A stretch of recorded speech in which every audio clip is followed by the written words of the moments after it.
All right. Good morning, good evening, good night. We're back again after a little spring break. Welcome to Bourbon and Bible Stories. My name is Donte Milligan, theologian, minister, and teacher, and I'm joined by. I'm Amy McMinn, also an educator, not a theologian, curious, like-minded, and questioning. Yes, like many of you probably are. Yeah. And this is Bourbon and Bible Stories. If you're new here, we come here every week and we discuss portions of the Bible in a fun and relaxed environment, and just try to bring some nuanced and I think more progressive interpretation and takes. Understanding for those of us who don't understand what's going on with this, Yes, yeah, and why it's important for us to know and increase yes. our biblical literacy. Yes. That is ultimately the there's the buzzword, biblical literacy, important for all of us, especially in today's world. And so we've been going through Sermon on the Mount.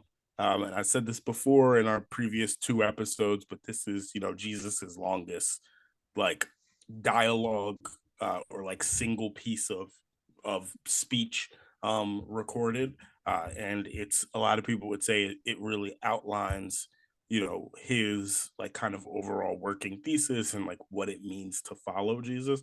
So it's really important. And so it took us two episodes just to get through the first part of it, chapter 5. I actually think we'll I'd get say through. like the first episode was probably the first like paragraph.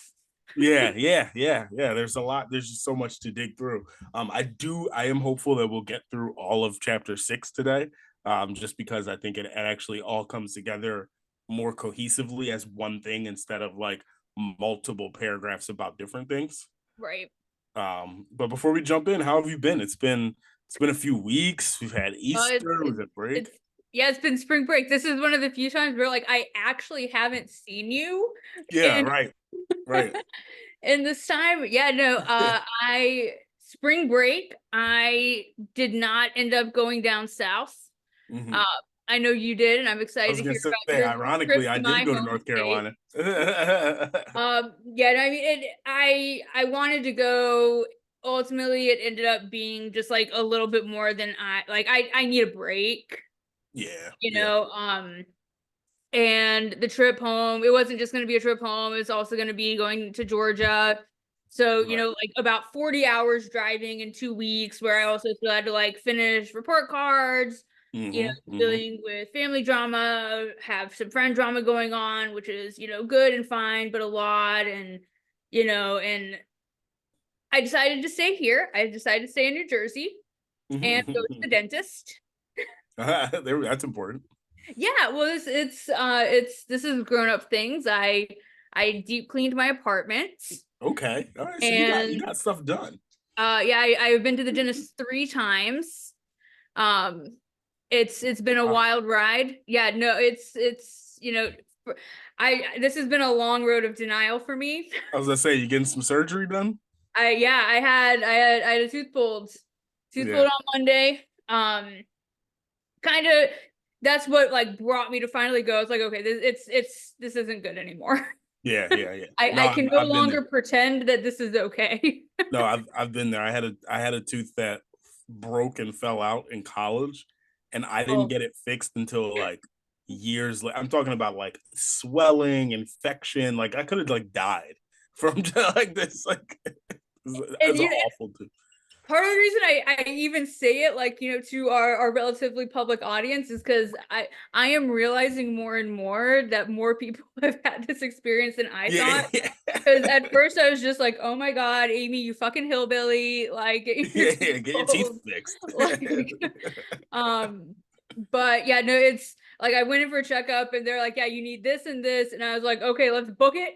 I Let's got two do. weeks off, just Let's let's go. just get it done. So yeah, I've been going to the dentist. uh, chop my hair off. You probably can't tell on here. Cut my hair, fix my Okay. grays, clean my. I thought your hair was it looked different. Like I didn't know what was different, Yeah, I but don't know if you can really tell in here, but I do henna on my hair to get rid of my grays. Oh, which okay. I only attribute I have, but neither of my parents got grades, so they were in their 40s. Really? I got mine when I turned 25 the year I started teaching. So So it's the kids. yeah, so I got to fix those. So it's been and then Beyonce's album came out. I So know. I've So been going through emotional fluxes of being incredibly happy and living my best life through Beyonce's album and being incredibly depressed about everything happening in Gaza. So it's been kind of like a that's been my past 2 weeks. interesting. So, How I realize that asking this question is risking making this entire podcast about Beyonce. so I we hope give this ourselves a time limit, yeah. I was gonna say I hope this can be answered with some brevity, but Yeah, as someone from the South who I assume is like familiar with country music, very much so. what's your take on the album? Not, and I don't mean like the impact of the album or like the fact that she's like putting on black country artists, just like musically, like Oh, I love it. I'm fucking obsessed okay, with it. okay, Like it's the the first time I listened to it, I listened to it the whole way through, like, hmm like song by song.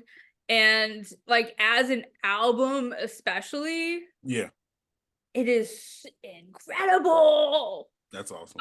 And I mean, and even regard, all the country, black, everything. Well, I mean, granted, it's so good, but Yeah, like, yeah.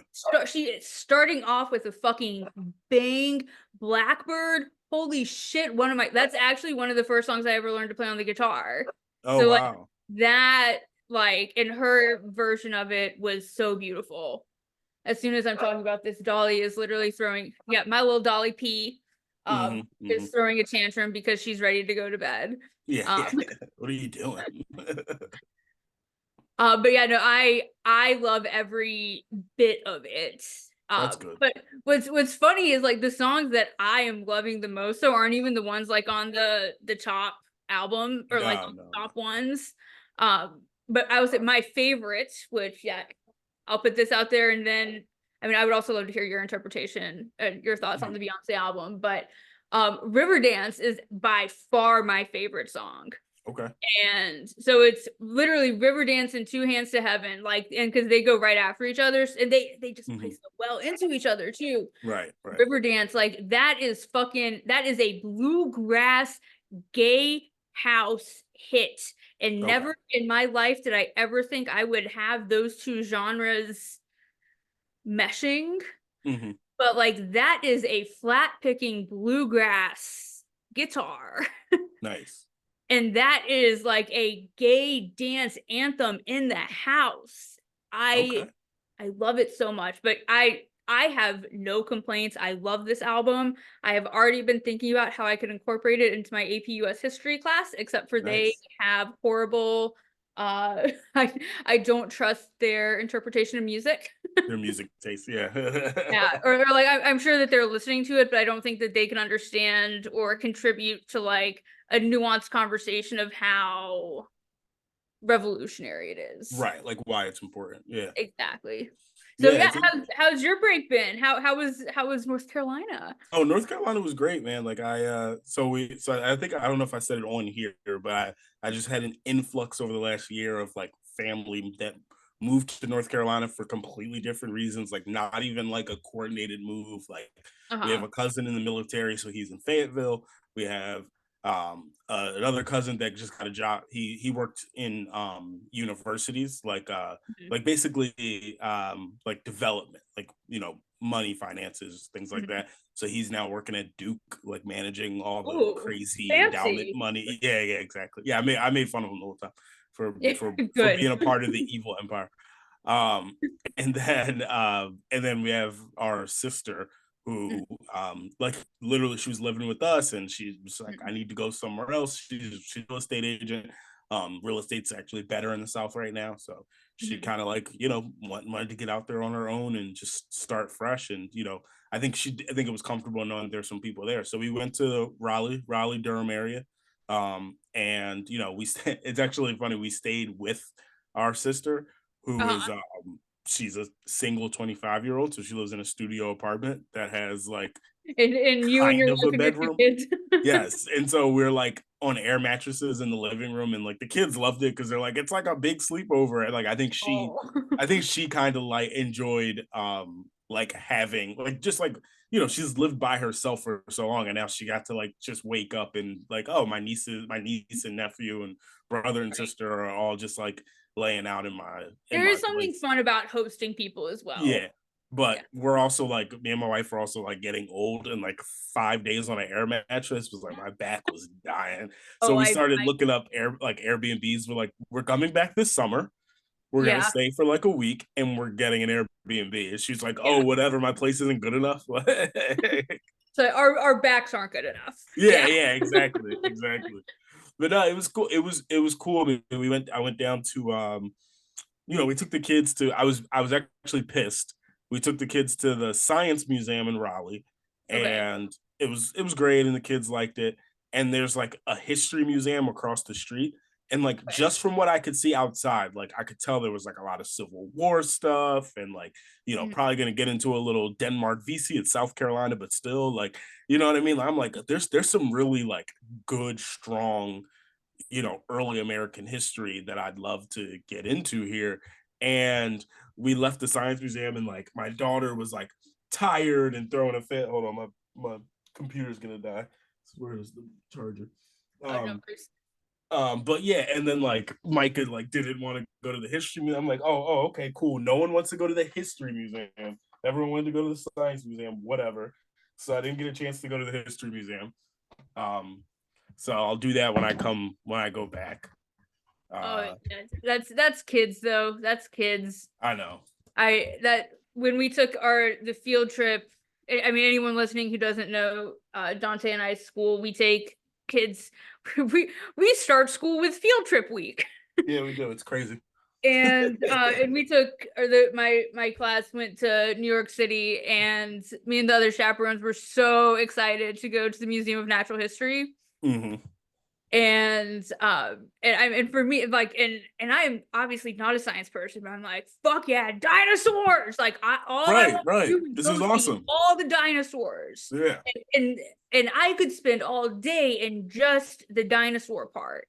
Hmm. And so like we're you know trying to keep track of the schedule, and there's one point where we have like the little group chat with the kids, and we were like, hey, you guys want to stay like an extra 15 minutes, because we wanted to stay an extra 15 minutes. Hmm.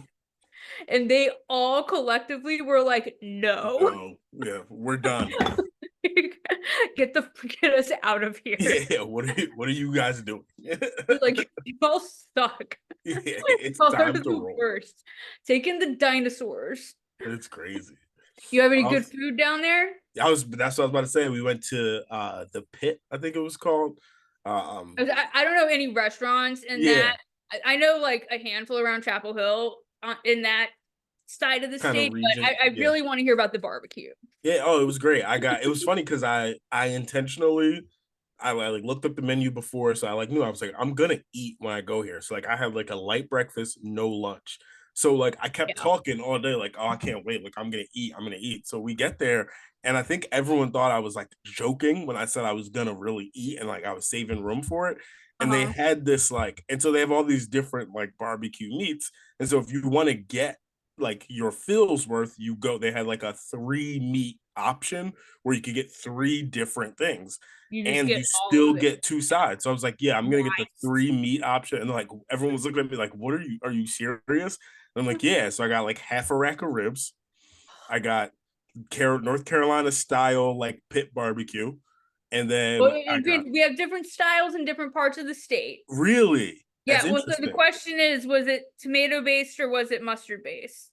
Neither. It was like that. It was like so. I've every time I've been to Carolina, the Carolinas, this is the Carolina barbecue I always get. It's it's like a usually like a pork or something. It's chopped, Mhm. and then Yeah. it doesn't like the thing that's distinct about, at least for me, that's always been distinct about Carolina barbecue is it doesn't have a barbecue sauce.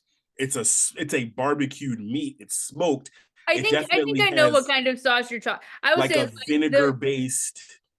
Yeah, vinegar. Yeah, Yeah, yeah, like something in it, but it doesn't. vinegary It's not. tomato. Yeah. Okay. Yeah, it's not Okay. saucy. Now Yeah. the like the Yeah. baby back the, or not the baby, but the ribs, for example, had a more traditional tomato based sauce, and the brisket had a more traditional tomato based sauce. But like the first time I ever remember like when I was a kid, like going to North Carolina and them being like, "Oh, we're getting North Carolina barbecue," blah blah blah blah. And we pulled up to this place and we got barbecue sandwiches. And I remember as a kid, like a kid from Philly, just being like, "Why isn't there barbecue sauce on it?" Like, because I didn't know, and they're like, "No, this is barbecue." Um, I know the vibe you're going. It is kind of different in different parts of the city. I yeah, still love that's I for didn't you to realize come that. to the mountains. I would still love for you to come to the mountains and get some of our flavors over there. But yeah, no, it's I Yeah, am very jealous to hear that you had a half rack and mm-hmm. briskets and what else did you say was your third meat? My third meat was the pit barbecue. Okay, I had okay, two sides, so I got Kristen got mac and cheese, so I just had some of hers, okay. and then I got collard greens and what was the other thing that I got? The other side that I got, and I specifically didn't get mac and cheese because I knew I could try hers, but I can't remember what the other. Oh, this is gonna bug me now. It So, wasn't so mac you and cheese. got greens, you get tater salad. Yeah, that's what it was. Yep, potato salad. I got potato salad Okay, and collard greens. Um, that's a good balance. yeah. Oh, it was great. And then I was trying to really go in, and I was like, let's get a sampler for the appetizer, and let's get because they had deviled eggs. Like I was trying to go, and everyone was like, this is too much.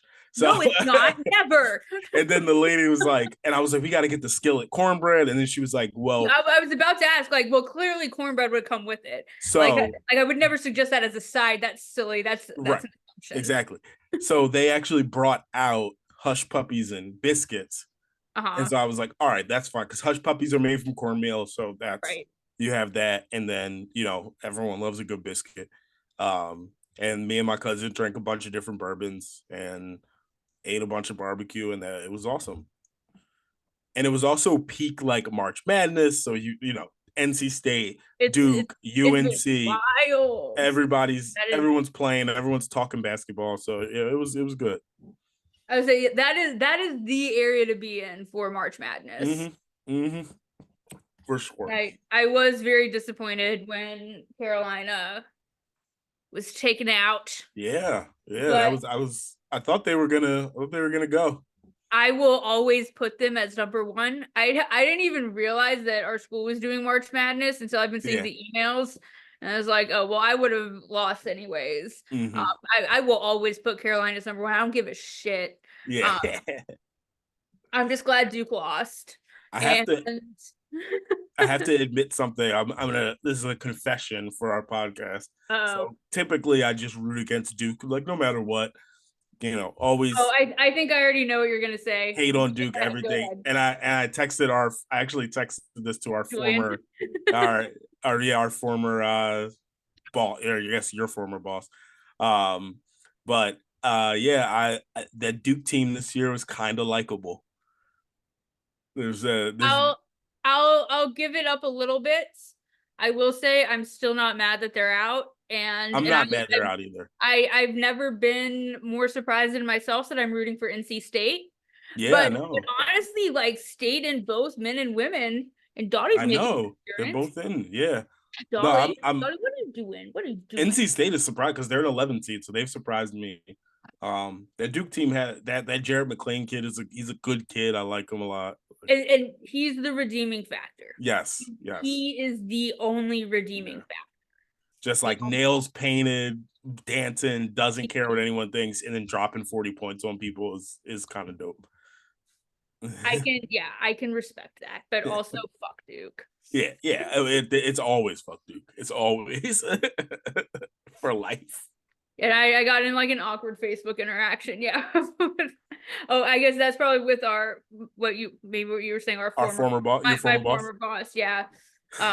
But yeah, like I didn't realize that like I don't know if all these like Yankees up here realize like what this tension is. Yeah, And I just made a it's comment. visceral. Yeah, I was like, or I made a comment. I called Duke puke, Yeah. and someone was like, that escalated quickly, and I was like, well, you clearly don't understand the context. Right. Right. And who's the only one who went to any of these schools? Me, right Yeah. here. So Exactly. Yeah. yeah, Yeah. Yeah. Yeah. Back up. yeah. So Jesus loving people. Yeah. Yeah. Yeah. Yeah. Yeah. And Let's I'm very related to them. let's segue right into Jesus. So I said in the beginning, Let me pull up my notes. yeah. So I said in the beginning that I thought we could get through all of chapter 6, and I think chapter 6 is actually really cohesive, um, and so we can sort of jump right in. I'll start with just any like first questions or reactions from you. Well, okay, so looking at my notes. Do. So, well, okay, I mean, I get what you mean by it's all pretty cohesive. So Dolly just like had the biggest dog burp over there. Dolly, are you okay? Okay. That was loud, Dolly. Okay, sorry. Notes. Amy, focus. Um, I mean, I would say nothing like super big stands out. Mm-hmm.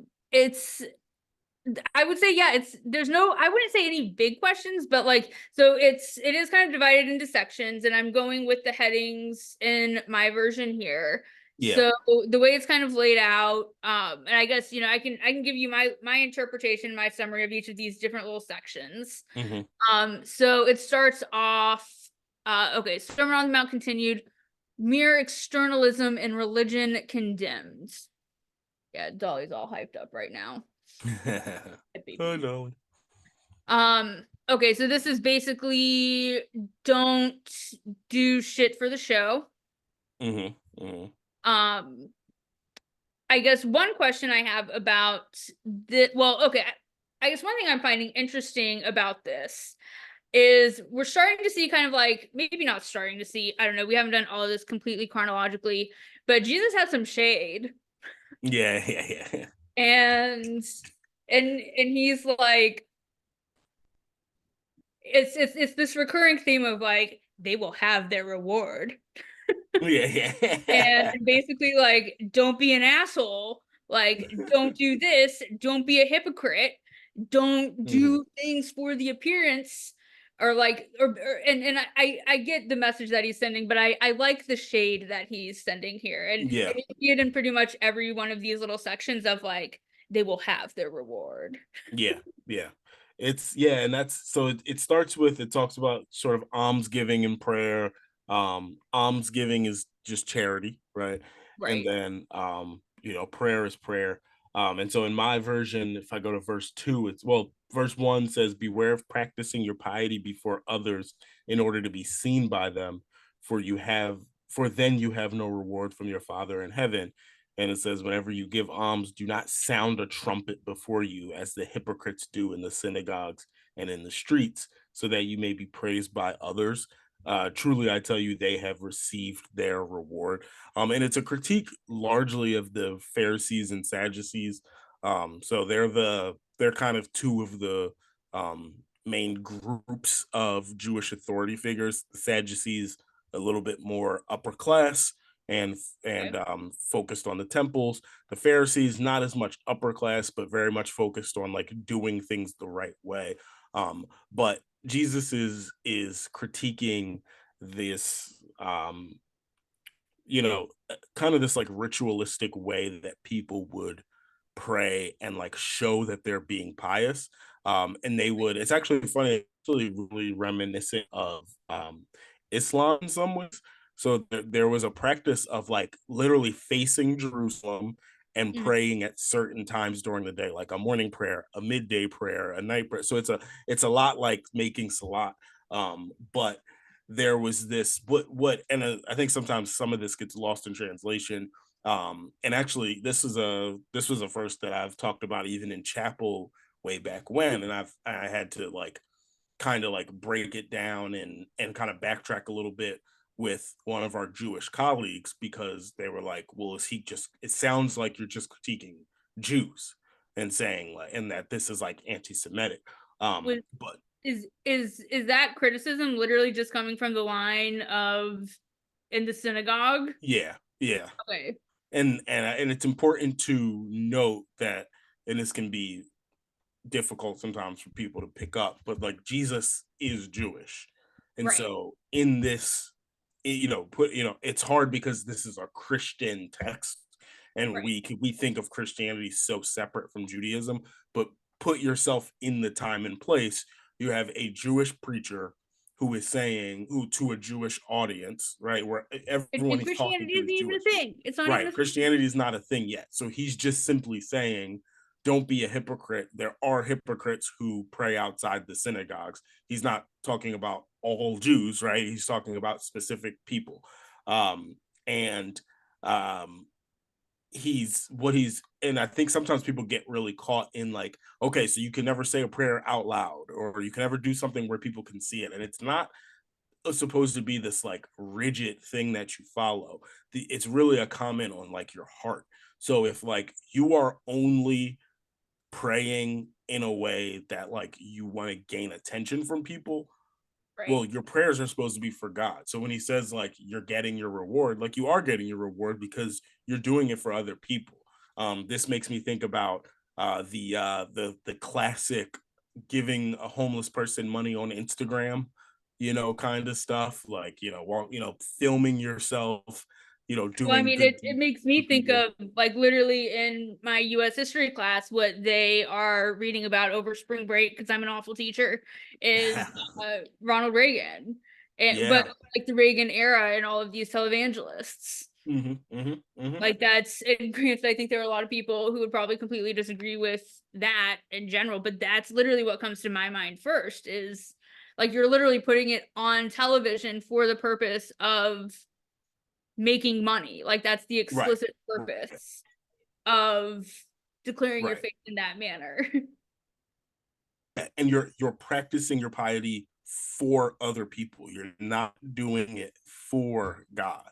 And so I don't think, maybe there are times when you want to show someone that you want to you're giving charity, you're doing something, and you post about it and you say, hey, this is something that we're doing and we want to encourage you to come out, right? Like I'm like, this isn't a hard and fast strict rule. It's really about your mentality and your heart in the process. Like, Right. you should be doing it for the right reasons, not doing it um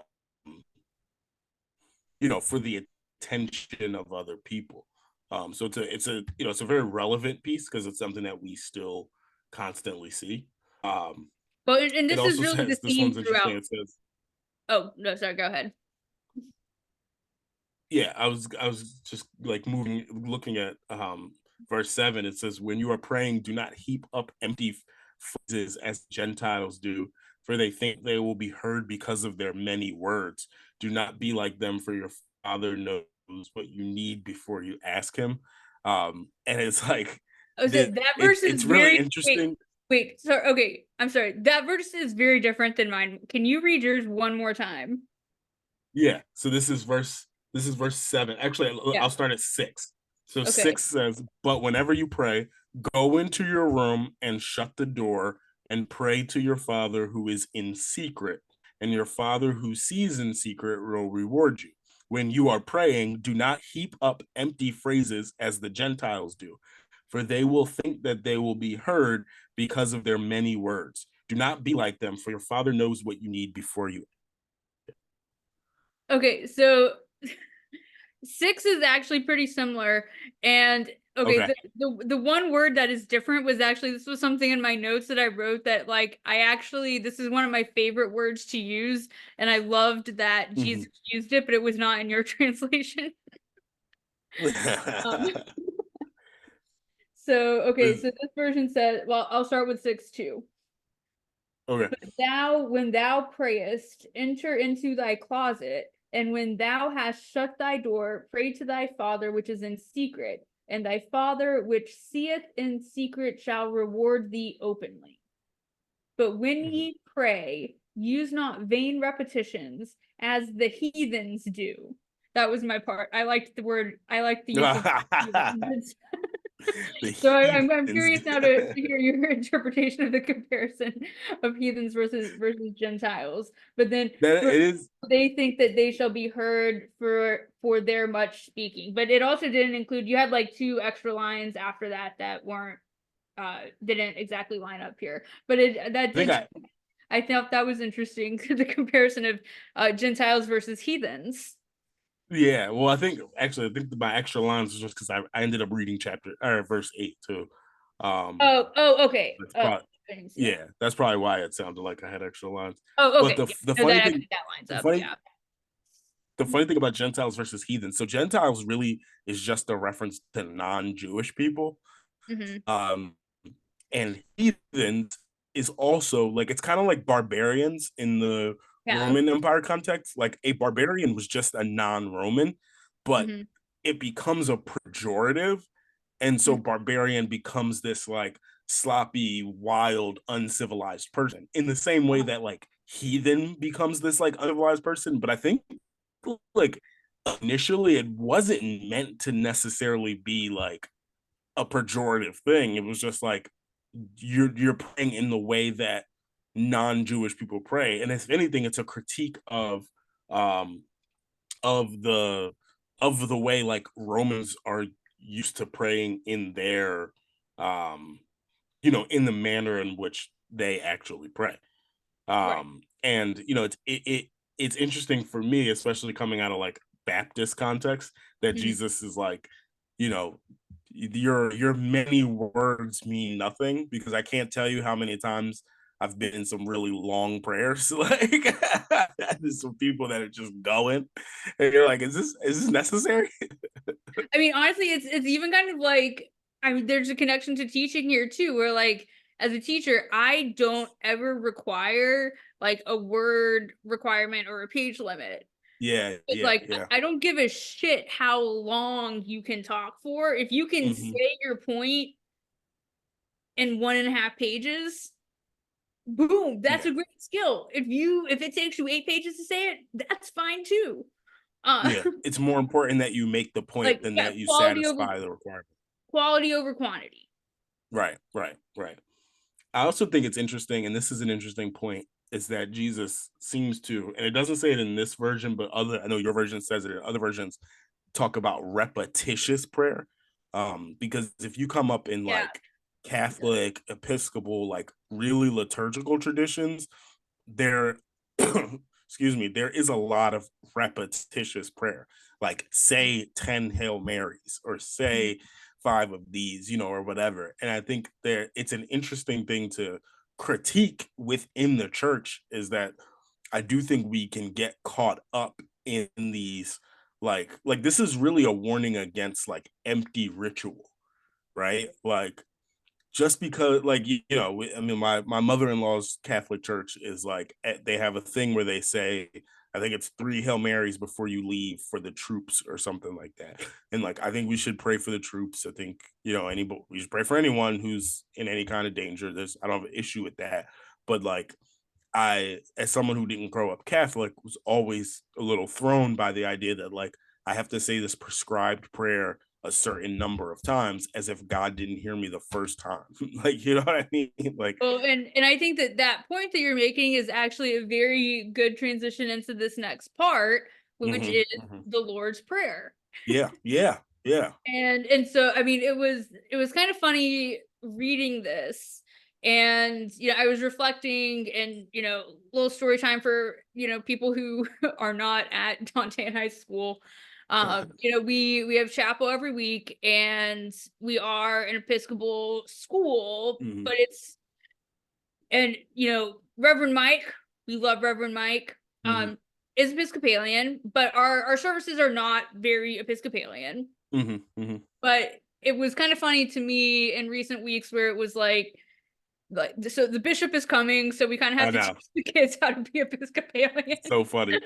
It's like, I guess we got to teach you how to be a little bit better Episcopals. Like we gotta do like real church for a little bit Yeah, yeah, so that we yeah. can we can show the bishop that we can do real church. Like y'all can't be acting like this when the bishop comes. Mm-hmm.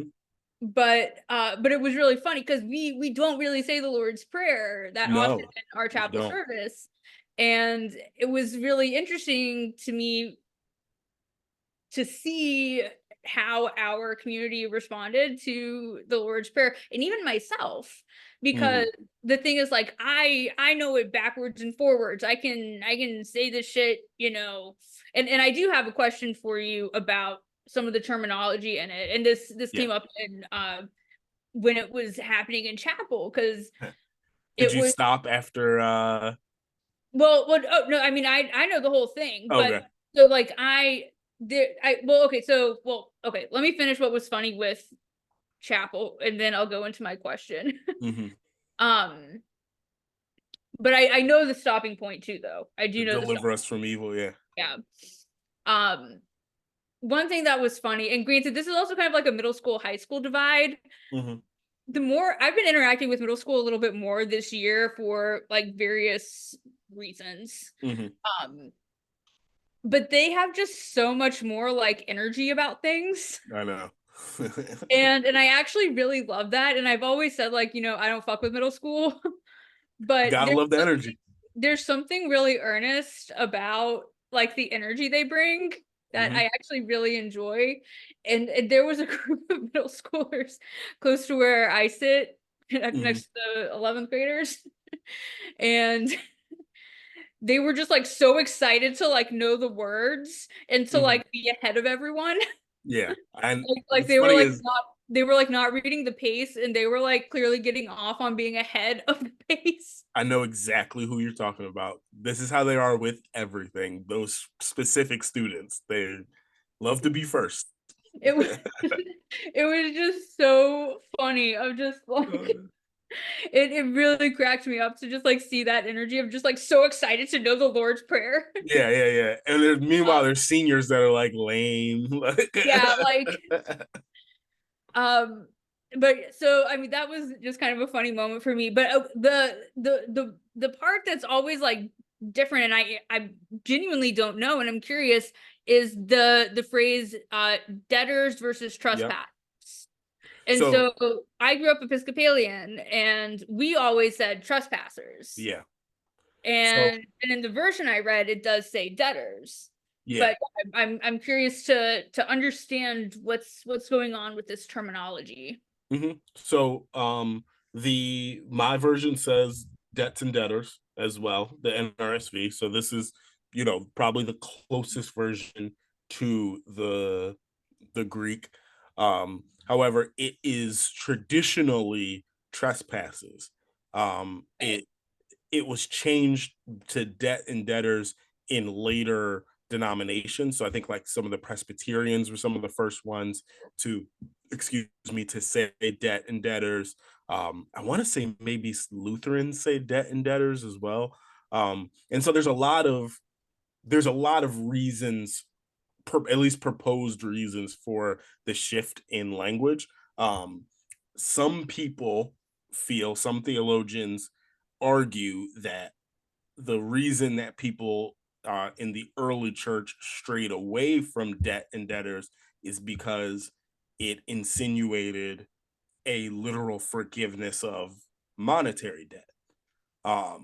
and that there were people of higher class that were concerned that they would be challenged and called upon to forgive the people that owe them debts. Okay. And so they Okay. they changed it to trespasses. Now it should be noted that even though debts is probably a better translation, it does seem that debt is a reference to sin. It's our debt that we owe God because of our sin.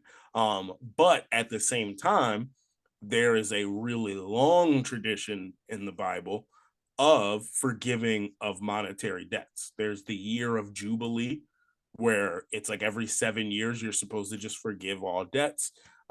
There's Jesus has a lot of talk about forgiving people of their debts and freeing people of their debts and freeing your servants and things like that. I So hope the government hears this with my student loans.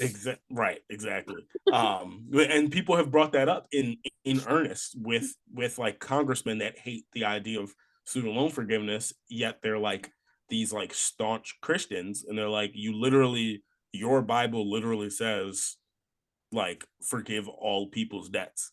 Like they had a whole year of forgiving everyone's debts. Like, so what, what happened to that? Right. And so that's an interesting kind of like back and forth there. I definitely So didn't think about it that way. Yeah. yeah, yeah. So I do think it refers most accurately to sin, but I don't think it's bad to take that and also apply it to the idea of monetary debt, because in a lot of ways, debt, if I think if we're really operating in the way that Jesus would have us, we should be looking to forgive debt, right? This isn't the only time that Jesus talks about people who owe people things, and not being a lender, not charging interest on people, and because it is a kind of slavery in many ways.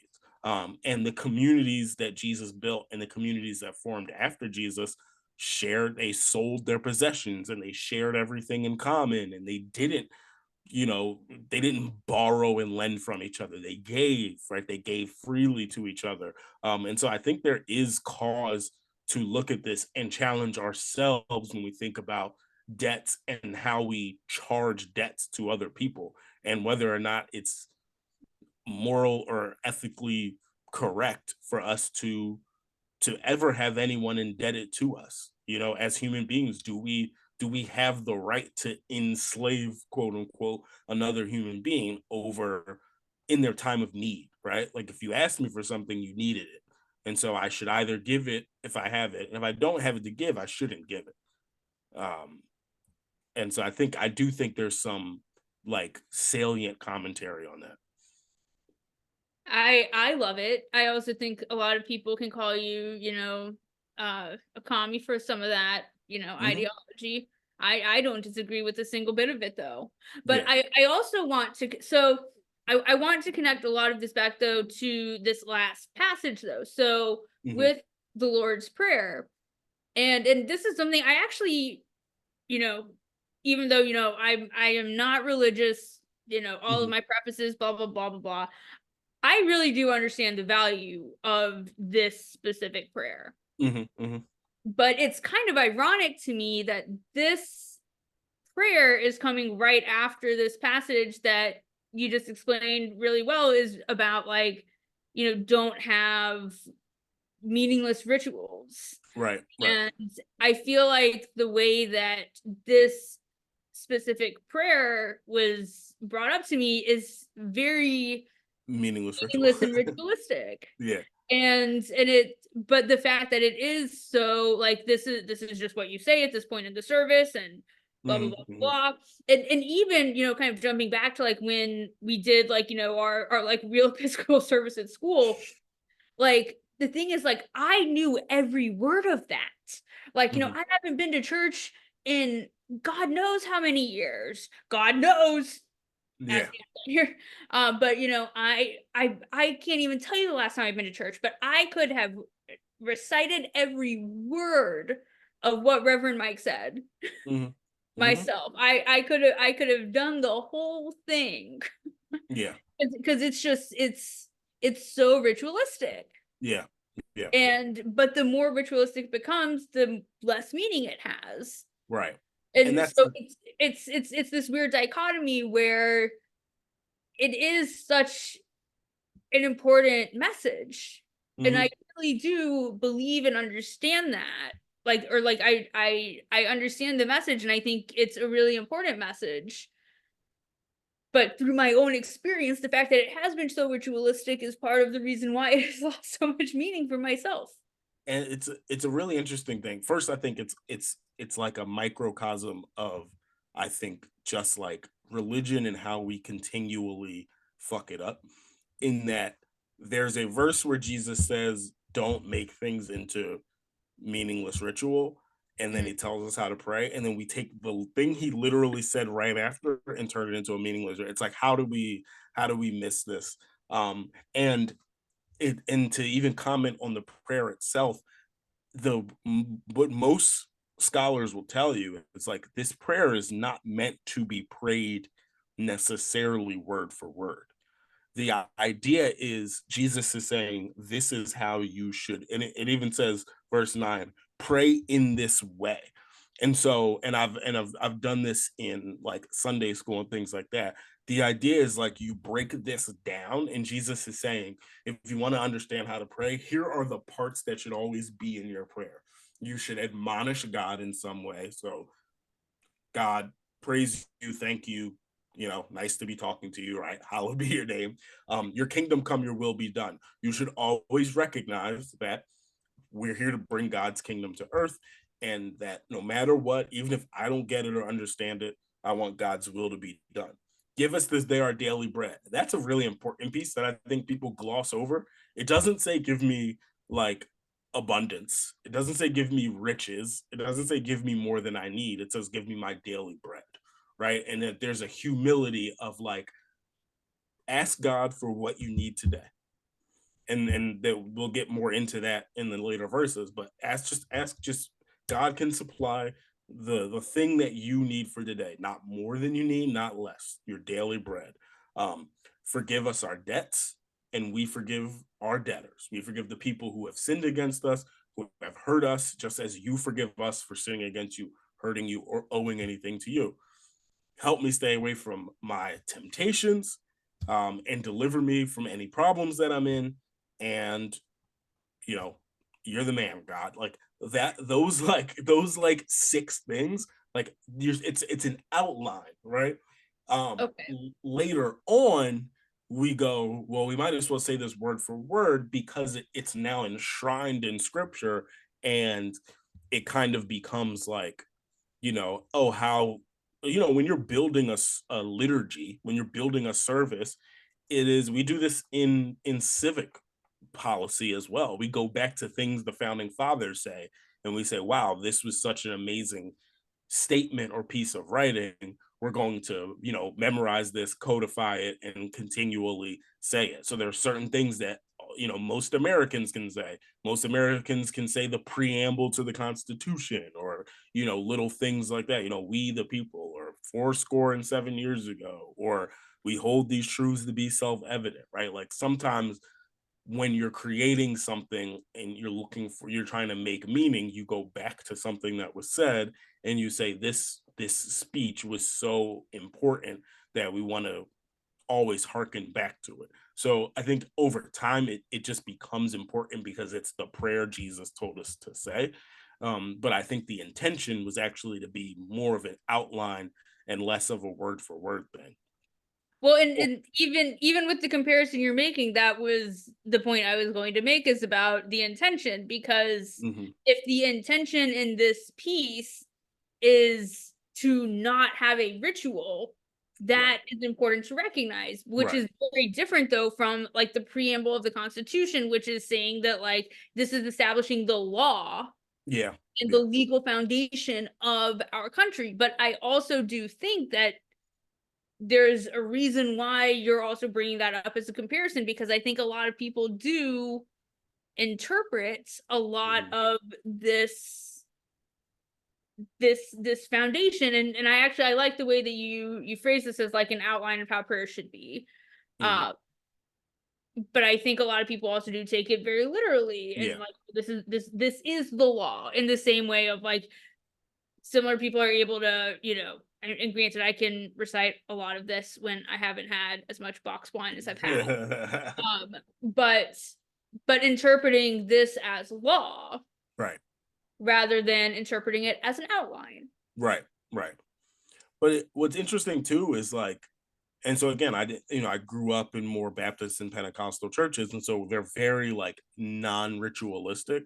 But Hmm. my wife grew up Roman Catholic, and as like we would attend Catholic church, I started to kind of grow a little bit of a love for some of the ritual. And there's Right. a moment that I always remember.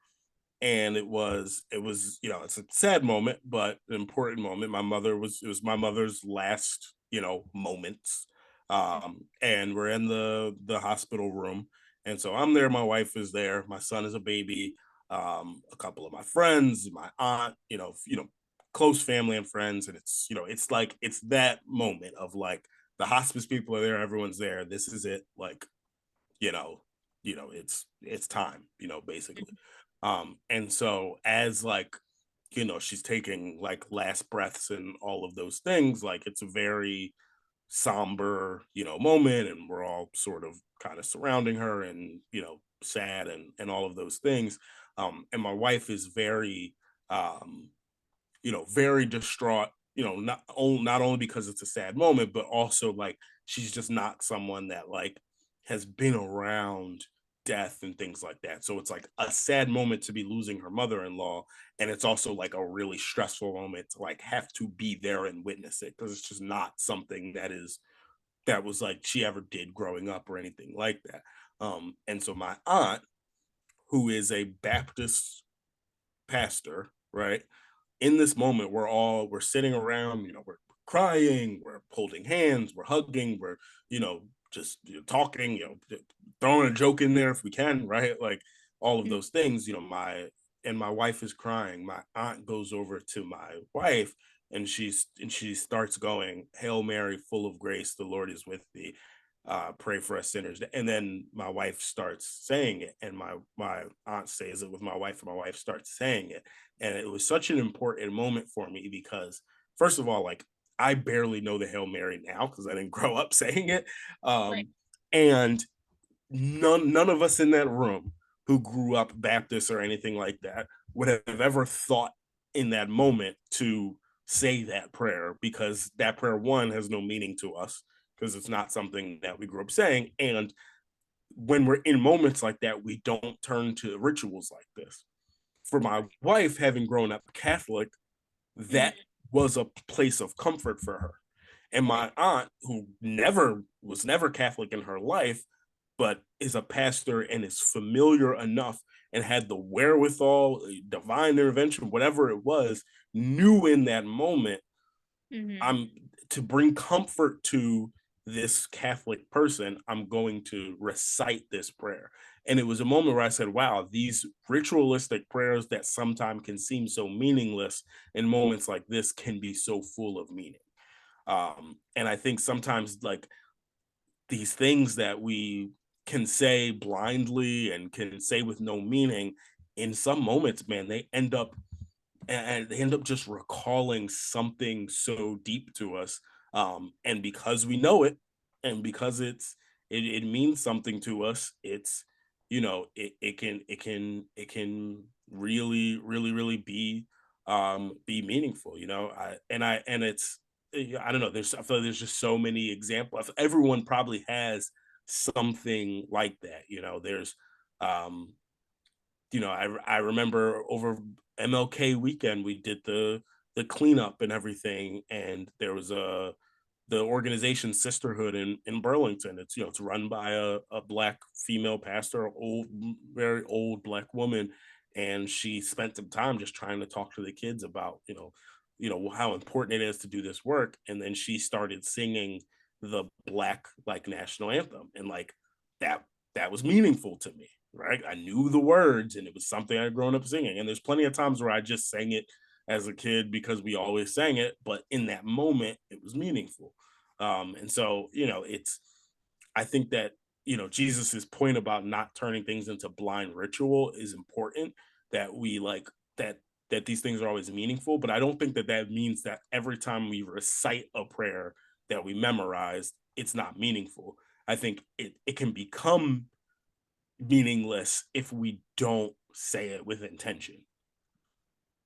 Yeah, you just got all Dante on this, Dante. Oh man.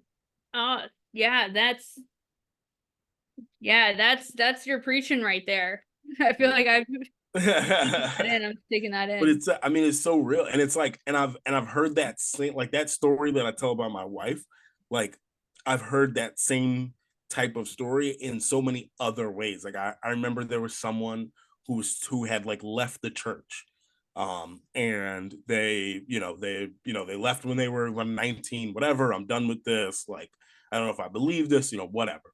So they come back at like 40, and they're like, skeptical, not sure, what's gonna happen. And I wish I could remember what it was, but it was like a hymn, like, I don't know, Amazing Grace or so. I think it was Catholic. I think it was like the Kyrie eleison, something like that. It was something that was always said, and there was something about hearing it at 40 and harkening back to those memories, and and that person was like, it just felt like home, right? Like they felt like home. They cried, and all of a sudden, like, it brought something out of them. I've heard people say the same thing about Handel's Messiah. Like, these things can really be meaningful and can strike us in like odd ways. Like I can't count on two hands how many times, like, I've been in a church service and someone has said a prayer or sung a song or something,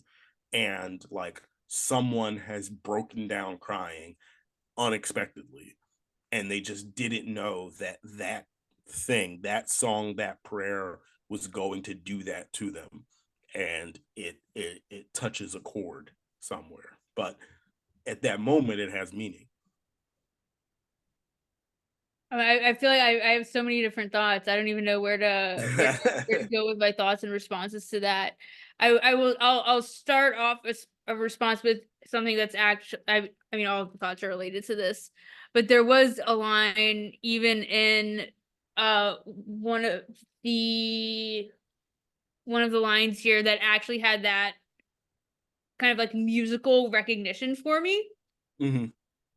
And it was literally, so like, I mean, I did go to church camp Yeah, uh, yeah.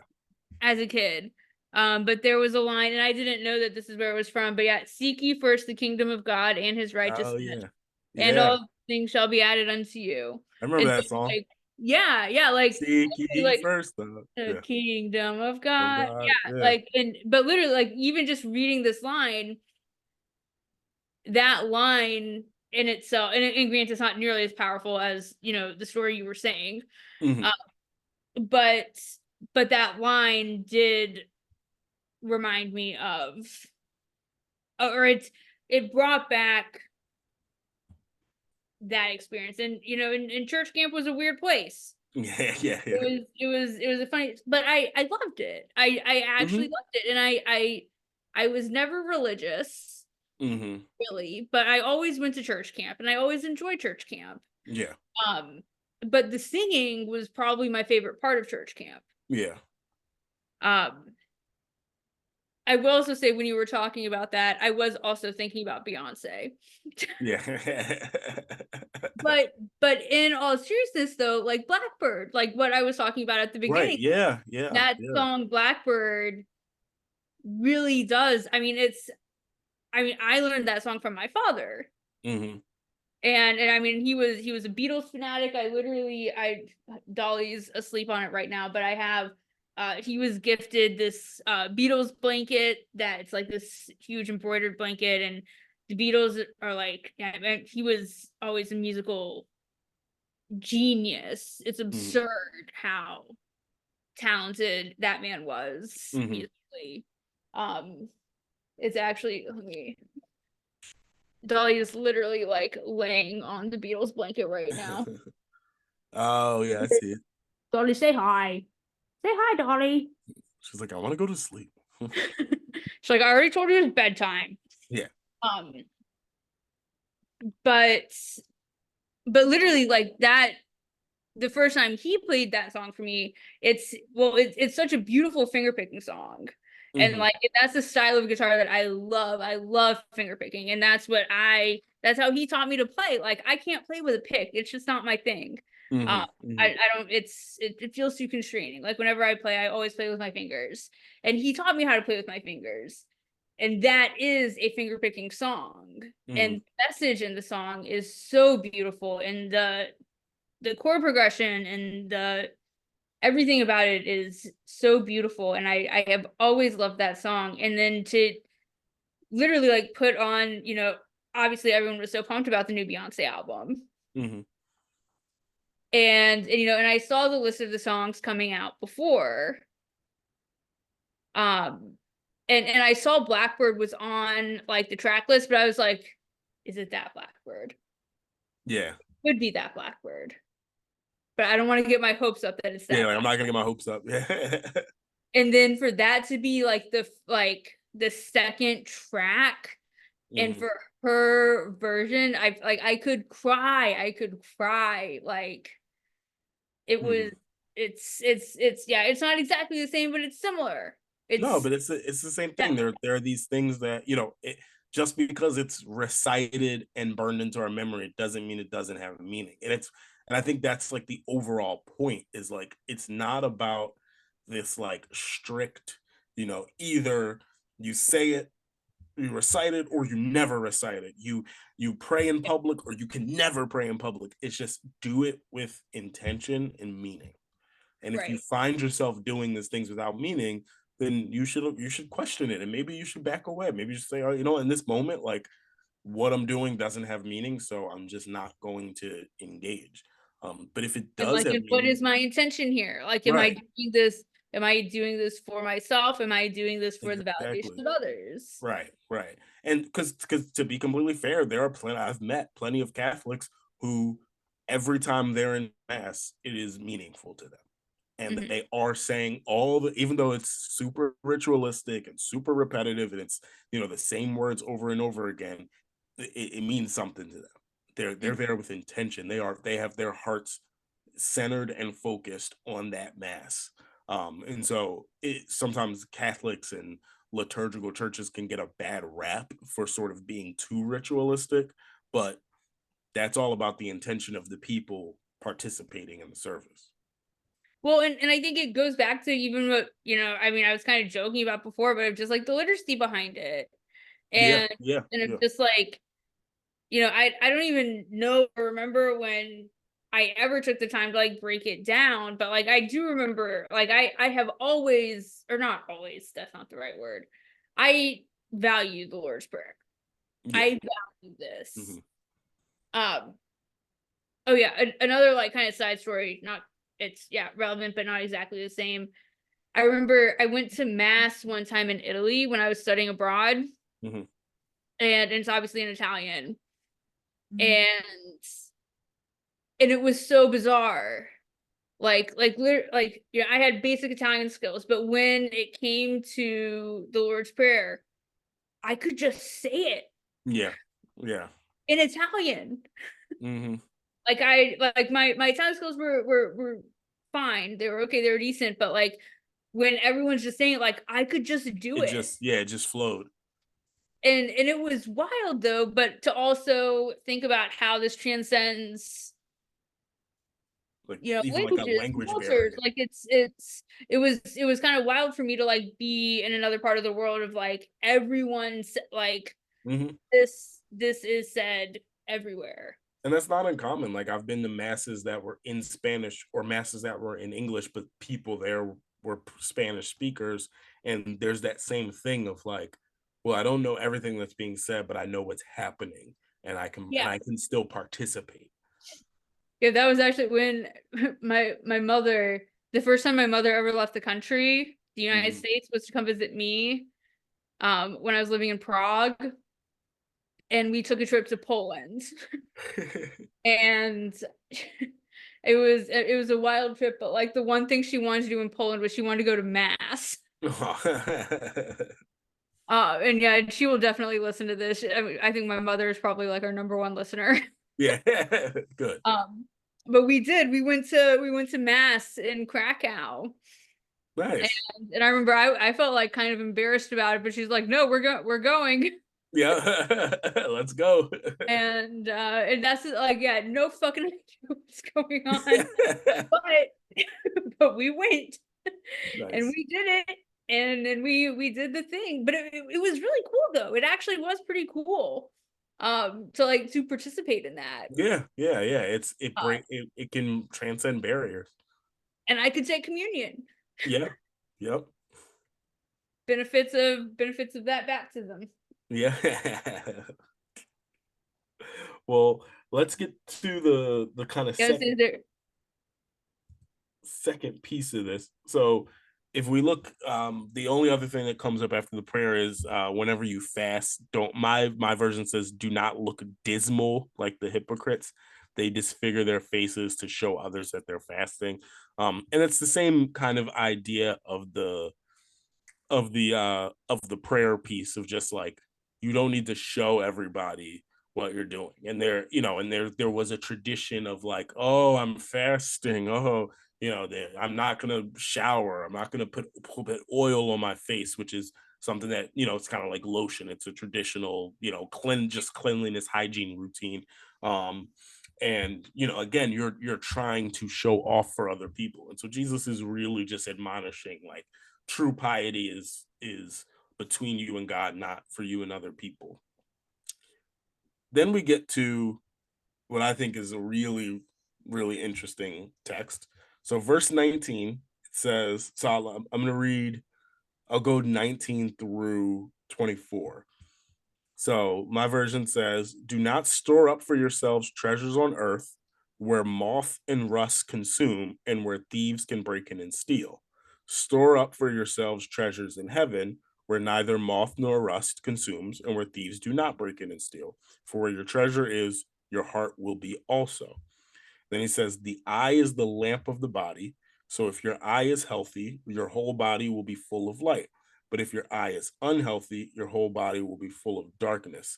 If then the light in you is darkness, how great is the darkness? And then the 24 says, no one can serve two masters, for a slave will either hate one and love the other, or be devoted to one and despise the other. You cannot serve God and the original says mammon, but Mine says mammon, Hammond. good, yeah. So mammon is it means wealth. You can't serve God in wealth, or you can't serve God in money. Mammon is a term a term from antiquity that practically personifies wealth. In some traditions, it's even like a god or a spirit of wealth and greed. So really interesting things. If we go back to 19, do not store up for yourselves treasures on earth. That leads to an interesting question, which is Jesus telling us not to save money? Is Jesus telling us not to have retirement accounts, not to have investment accounts, not to have 401ks? He says, don't store up for yourselves treasures on earth. And this goes back to, I think, a larger question about the whole Sermon on the Mount, which is, how seriously do you take what Jesus said? I mean, okay, granted, Dante, I feel like, this is the thing. You are the one who provides more context of the background. Mm-hmm. Mm-hmm. But I do think that Jesus, from my interpretation so far, is not one that's going to be judging us in our current context. And fucking reality is you're a dumbass if you don't. Mm-hmm. Or not like a dumbass. Like, okay, that's. I'm not saying you're a dumbass if you don't. Yeah, yeah, yeah. Like, this is a real fear of mine. Mm-hmm. Mm-hmm. Like, I, I don't know what I'm going to do with my life. Mm-hmm. I would like to retire one day, and I recognize the actual like limitations of the world that we live in, Mm-hmm. which is that I need money, and I'm a teacher. Yeah. Like I'm Mm-hmm. I think I have qualifications. I could probably be making more money. But like there is reality. Mm-hmm. Is So he's gonna judge me for that? so Don't before judge I me. before I Okay, answer that directly. keep talking. I'm going to keep filling. I'm going to fill up my. Okay. But keep talking. I can still hear you. So before I answer that directly, let's go to verse 25, because he starts with this, don't set up for yourselves treasures on earth. And I think all of our reactions are exactly what you just reacted. How the hell am I going to not save my treasures on earth? I need them. I don't know what's going to happen next. There could be an emergency, something, something crazy could happen. And then right after he says that, and right after he says you can't serve God in money or you can't serve God in wealth, he then goes on and says, do not worry about your life, what you will eat, what you will drink, about your body, what you will wear. Is not life more than food and the body more than clothing? Look at the birds of the air. They neither sow nor reap nor gather into barns, yet your heavenly Father feeds them. Are you not of more value than they? And can any of you, by worrying, add a single hour to your lifespan? And why do you worry about clothing? Why, literally, why do you worry about clothing? Consider the lilies of the field, how they grow. They neither toil nor spin. Yet I tell you, even Solomon in all his glory was not clothed like one of these. But if God so clothes the grass of the field, which is alive today and tomorrow is thrown into the oven, will he not much more clothe you, you of little faith? Therefore, do not worry, saying, what will we eat? What will we drink? What will we wear? For this is the Gentiles or heathens who strive for all these things. And indeed, your heavenly Father knows that you need all these things. But strive first for the kingdom of God and his righteousness, and all these things will come to you. So do not worry about tomorrow, for tomorrow will bring worries of its own. Today's trouble is enough for today. So I, I don't think you're wrong or any of us is wrong for being like, look, I gotta save some money. And just like I said with the prayer and everything else, I don't think Jesus is about these really, really, really strict like guidelines. Like you should not save $1. But it is interesting that he makes this comment about not storing up for yourselves treasure on earth, goes on to say you cannot serve two masters, you can't serve God and wealth, and then goes on to say don't worry about tomorrow, don't worry about how you're going to eat, don't worry about how you're going to be clothed. And all this together, if we take it seriously, really is about not making a focus of your life. Like he's addressing a tendency that all humans have, which is how do I acquire wealth? How do I acquire nice things? How do I acquire material things? Now, I was being a little bit facetious saying, is Jesus saying don't have a savings account? Like, please have some money set aside for things that you need. But I do think like this chasing after wealth and like he like in the verse 25 to 30 where he says like the birds don't have a barn to stack up all their food. Like he's talking about taking more than you need, right? And there is this almost anxiety that fuels this like capitalistic nature that we have of like, well, I know I have enough for me today and enough for my family right now, but what if something bad happens? I need to have more. So now I need to have more. I need to have more. And all of a sudden, next thing you know, everything you do is in a selfish desire to get as much wealth, material, money as you possibly can, justified by this worry in your head that one day you could lose it all.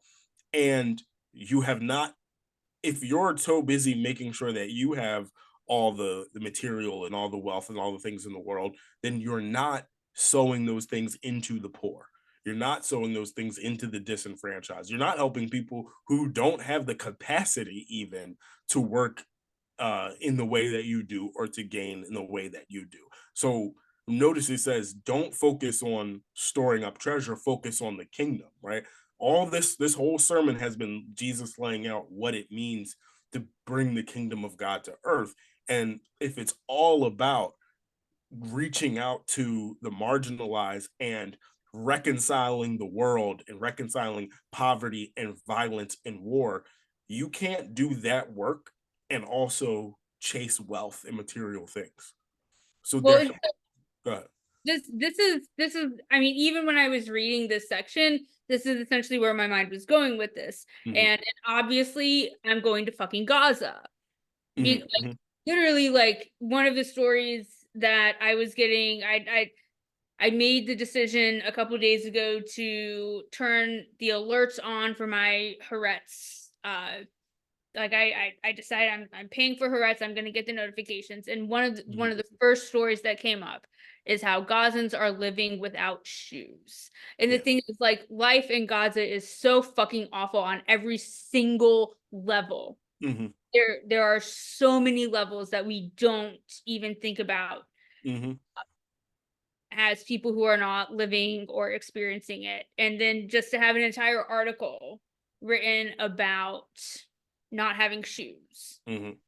And the thing, I hear this message that Jesus is sending, but I think part of the disconnect for me is how Jesus is sending this message saying, you know, um, don't focus on these things, don't focus on, and I agree with this. I understand the value of what he's saying, but it seems like the message isn't directed towards the people who are experiencing the poverty. Right.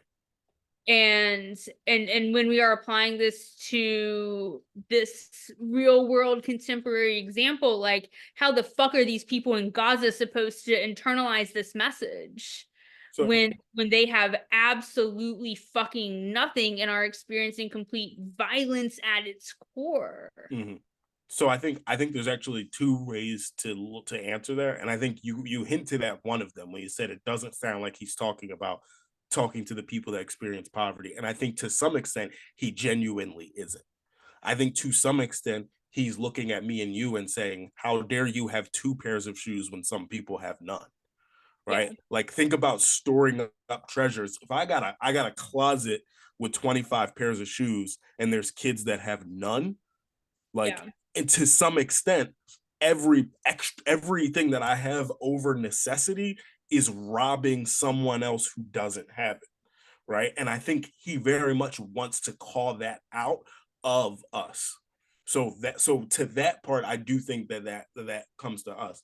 But the other piece, and this is I think hard for any of us to really grapple with because we go, okay, I could look at my life and I could say, okay, Jesus says, "Don't worry about tomorrow," but I have so much, but that's disingenuous because I have all these things to worry about. And let's say I just focus on like my situation and my context, right? So I'm like, well, I have to worry. There's racism and there are all these things that are going to affect me. And if I don't stop and take a moment and say, like, well, part of faith is having the faith to say, you know what, I'm going to focus on what I need to do. I'm gonna take whatever resources I have, even if I feel like it's not that much, and I'm gonna sow that into my community and my fellow man and other people in need. And if all of us do that at our level, the we will reconcile the world. So that can even be applied to people. And I've met people, I have family members that were like, yo, I was living in a shelter and I was still giving to people. I was living in these conditions and yet I still was living by this. I'm not worried. I feel like I've talked to people in prison who are like, I'm blessed every day, Well, I mean, this, literally, that, and you the see third. these videos of people in Gaza who are still fasting Yeah, during they're Ramadan, fasting. They're making salat, this, that, and the third. And and literally, like, giving food to each other and yeah, feeding animals, feeding street cats yeah, and absolutely. dogs when they don't have food to feed themselves. Yeah, and I think it's hard because like suffering is all relative, right? And so we could have a tendency, especially in America, to be like I could be like, oh, my condition is so bad right now. Someone, I could look at the people who have more than me and shake my fingers at them. But then there's always people who have less than me. And that mentality, that shift in mentality, that there's always people who have less than me, there's always people suffering more than me, I'm always in a position, some position of blessing or privilege, and I always can give more, is such an important mental shift that I think Jesus is trying to have us make. And it sounds crazy to say that like a kid in Palestine could have that same exact mentality because now we look at them from our position and we're like, well, they have absolutely nothing. But there are people, I But guarantee no, you, if I we mean, I were would say to, I don't fucking think that at all. They are fucking humans, and they're probably the most principled humans in the and planet. I was going to say, I guarantee you, if we Understand were it to, more than anyone. They yeah, understand. anyone. And I guarantee you, if we'd be walking the streets of Gaza right now, we could be walking through a refugee camp and we would have multiple people say, no, I'm blessed. No, Allah has blessed me. God has blessed me because I'm alive right now. And there are people that aren't. No, God has blessed me because I do have a pair of shoes or whatever it is. And so the what Jesus is trying to say here is not, hey, just don't fight for your rights and just don't worry about anything. It'll all be fine, which is something that I think the church has a tendency to try to preach, almost like to numb things and just go like, oh, well, just don't worry about it. What Jesus is trying to preach is, notice he says, seek first the kingdom of God. The kingdom of God is about reconciling the ills of the world. So go out there and fight the good fight and don't worry about what's going to happen tomorrow. What am I doing today? What do I have today? What do I have in my possession today? And what can I give to the next person? And what can we give to the next person? And what can we do for the next person? And then when tomorrow comes, we're going to focus on that. We're going to focus on that. And we're going to focus on that. And if I focus too much on what's happening down the road, if I focus too much on how much is in the bank account and this, that, and the third, I'm not going to be in a position to just help my fellow man today. I'm not going to be in a position to focus on what's happening today. Not to mention, if you want to take this a step further, if I'm worried about tomorrow, I'm not standing for justice because I'm going to be too afraid about what if they lock me up? What if they do this? My some friends of mine, and I was in North Carolina, so I couldn't join them. I think I told you about this. They did a Good Friday service outside of Lockheed Martin. And I saw the videos. It was beautiful service. And a group of them, so some of them stayed on the public side, and they just held up pictures. Stop sending bombs to Gaza. This, that, or the third. They prayed. They said a lot of things, but a group of them actually went onto the private property of Lockheed Martin. They either laid out flat or got on their knees, and they just prayed, and they had signs about Gaza and everything that's going on and things like that. The cops obviously were there. They gave them their warning that if you don't leave at a certain time, you'll be arrested, and of course, they all got arrested. And you look at that work that they're doing, and that stand that they took, and that spectacle that they made, and the streets they blocked, and all those things, and you go, if they were thinking about more than tomorrow, you don't make that choice, right? You go, oh my God, I can't get arrested today. It's Good Friday. What if I don't get out by Easter Sunday? I'm not going to make it to Easter dinner. What about this? What about that? No, I'm not thinking about that. I'm worried about today. Today, we're taking a stand for Palestinian children. Today, we're taking a stand against militarism. Today, we're taking a stand against supporting evil empire. And if I end up in jail today, which a bunch of them did, and I'm sorry I wasn't there with them, and, but if I end up in jail today, I won't worry. God will take care of it somehow, some way. Take me to jail. I'll eat what I can eat. I'll do what I can do. I'll get my daily bread, literally, whatever the fuck they give me in this cell, and then I'll be there tomorrow. And so this mentality, I think, is really aimed towards that, right? People who do this, what I would say is the kingdom work of peace and justice, can't be worriers about tomorrow and can't be storing up treasures on earth, because otherwise you don't take those kinds of risks and you don't make those kinds of challenges and you don't speak truth to power because you're too worried, you're too busy trying to get your treasures, right? So I have to free myself from the treasures of the world so that I can say, the only treasures I care about are the treasures in heaven. And stopping you from bombing Palestinian children, to me, is storing up my treasures in heaven.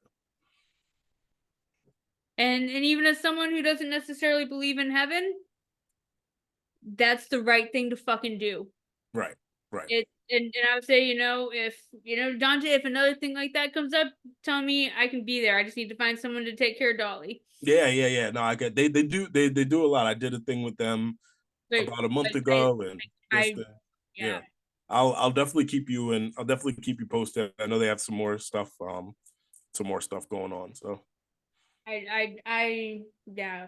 Uh, wow.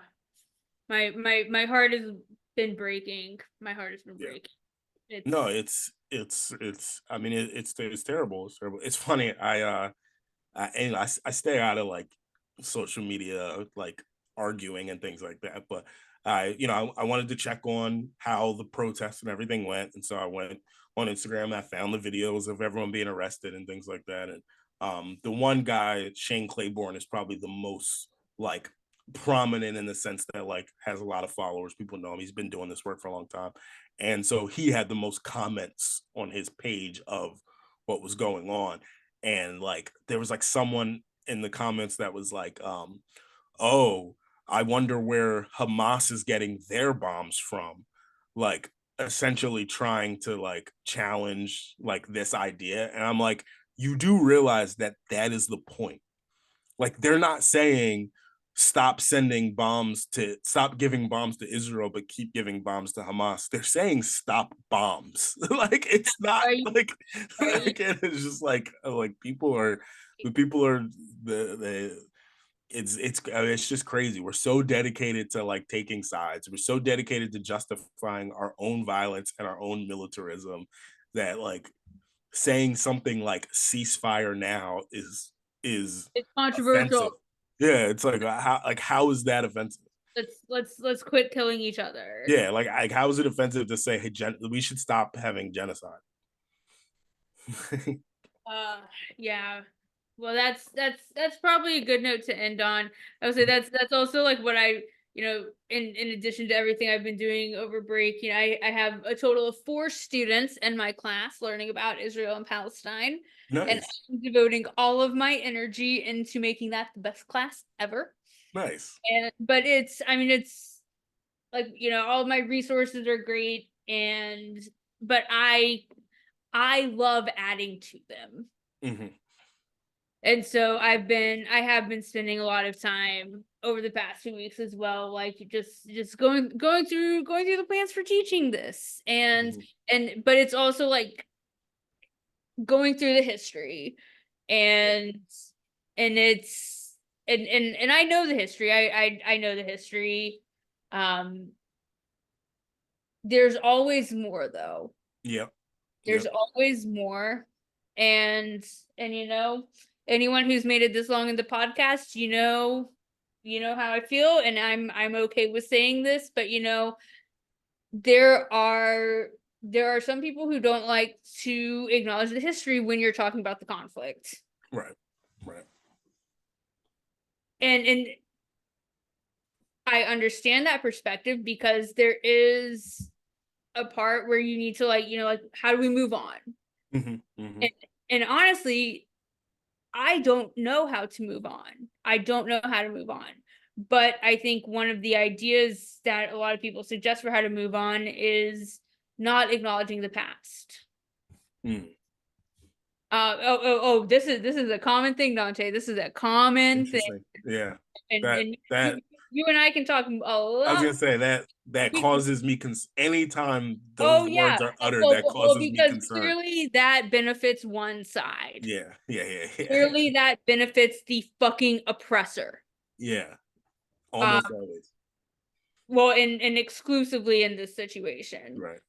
Um, but yeah, no, I've spent a lot of time in the past 2 weeks, uh, diving into this history, and like I said, I know a lot of it, but I've been thinking about, it's different this year. It's different this year. It's Hmm. different. Even if I only have 4 students and 3 who will do anything, um, um, it's different. It's different for how I need to present it. Hmm. And that's it's been a really overwhelming and uh awful. I don't know. This is It's like, I go hard. Yeah. But um I think that's good. This is good to end on, but that's we would call that in the religious space or in the whatever, I don't know, whatever you want to call it. Like righteous indignation. Like there is many of us believe there is something divine about getting pissed off. I like God that. is, God is if there's something that is consistently bothering you, it's because God is pushing you to be part of the change. And so you Like, shouldn't ignore that. You should take that as your call to do that. You know, that's your God assignment. I don't completely believe it, but I will take it. Yeah, yeah, yeah. And yeah, and I mean sometimes I question, I'm like, why the fuck am I a teacher? Uh, Mhm. you know, it's like, but I do think that, you know, education, this is actually probably one of the most effective ways. Oh, it's Uh look, we'd end up starting a whole nother podcast. Don't get me I know. started. But you know, the more and more, the older I get, the more I'm like, this is so important. Like, this is the key to the revolution. Is Yeah, and actually, like, yeah, even getting back to the money part of it, I could probably be making so much more money doing right, so right. but honestly, this is where this education is the key. Yes, It's because we getting can't. this message out at this age in their Mhm, lives. And these kids are going all over the country and all over the exactly. world. Hmm. This is where it matters. This is where it's important. And because it's got to go past our generation if it's going to be real change. And so we got to plant the seeds now, so that in 30 years, 40 years, 50 years, there really is reconciliation. So no, it's important work. That word, okay, so many words or so many things. Let's call it, All Dante. right, yeah, yeah, yeah. All right, and you got work tomorrow, admin. I don't. It's so much easier when there's not a bunch of people there. You just kind of drag in. You're like, yeah, Oh, I believe I actually I might come in either tomorrow or Friday. I have some shit I need to print. yeah, But if I come in, I'll stop by and see you. But if I don't, I'll see you on Monday. yep. All Yeah. right. Buenas All noches, right. amigo. See you.